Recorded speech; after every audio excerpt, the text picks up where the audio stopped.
ರಘುವಿನ ಗೊರಕೆ ಕೇವಲ ಅವನ ಮನೆಯವರದೇ ಅಲ್ಲ, ಇಡೀ ಏರಿಯಾದ ಜನರ ನಿದ್ದೆನೆ ಕೆಡಿಸ್ಬಿಟ್ಟಿತ್ತು. ಅವನ ಭಯಂಕರವಾದ ಗೊರಕೆಯಿಂದ ಮನೆಯವರೆಲ್ಲ ಸಿಕ್ಕಾಪಟ್ಟೆ ಹೈರಾಣಾಗಿ ಹೋಗಿದ್ರು.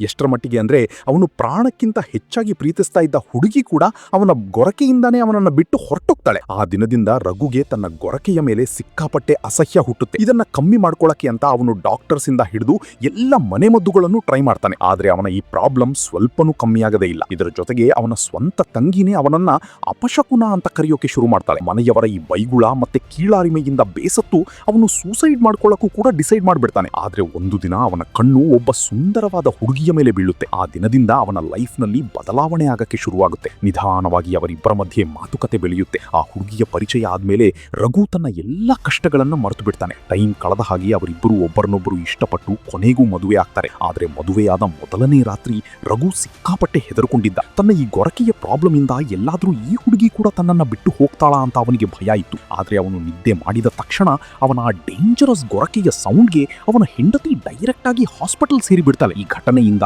ರಘು ಒಳಗಡೆಯಿಂದ ಪೂರ್ತಿಯಾಗಿ ಓಡೋಗ್ತಾನೆ.